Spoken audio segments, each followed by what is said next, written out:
कुछ और सवाल शामिल कर रहे हैं, कुछ सवाल ईमेल के जरिए भी मिले हैं। अगला सवाल अमित देव का है। सवाल इन्होंने मेल के जरिए भेजा है और ये मेंशन उन्होंने किया है कि इन्हें एक लोन लेना है, लेकिन इसमें एक रिस्ट्रिक्शन है, वो ये कि ये ऐसा लोन लेना चाह रहे हैं, होम लोन, जिसमें ईएमआई 4000 से 5000 के आसपास हो, यानी इससे ज्यादा ये शायद अफोर्ड नहीं कर पाएंगे।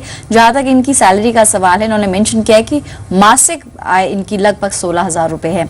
इन दैट केस ये 20 लाख से नीचे के लोन्स की ही बात कर रहे हैं, लेकिन इनकी एलिजिबिलिटी कितनी है, यानी कितना लोन इनको मिल पाएगा हर्ष?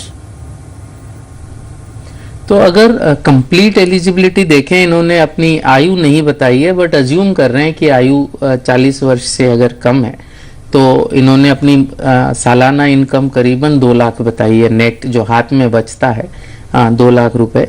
तो 2 लाख के बेसिस पर इनको मेरे ख्याल से 7 लाख के आसपास का लोन मिल सकता है 20 साल के लिए 10.25% की रेट से। और अगर 20 साल का 7 लाख का लोन लेते हैं तो उस पर ईएमआई करीबन 7000 रुपए के आसपास पड़ेगी। इन्होंने एक शायद ये भी कहा था कि सिर्फ 4000 रुपये ही ये देना चाहते हैं।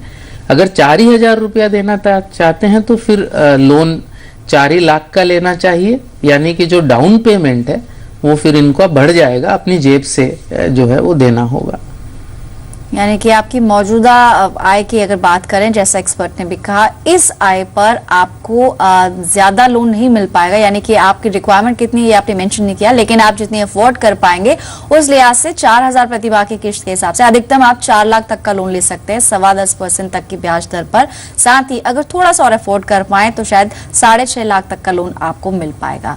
अपने जिस बैंक में आपका खाता है वहां पर आप चेक कर सकते हैं, एप्लीकेशन अपनी डाल सकते हैं और आगे बढ़ सकते हैं। फिलहाल एक छोटे से ब्रेक ले रुकेंगे। तरीका बताएं आपको किस तरह सवाल भेजने हैं। आप हमें मेल के जरिए भी अपने सुझाव लिखकर भेज सकते हैं। हमें मेल करें moneyguru@zmedia.sl group.com पे, या फिर लोन से जुड़ा कोई सवाल है, कर्ज आपको लिखना होगा, स्पेस देकर अपना नाम, सवाल भेजें 57575।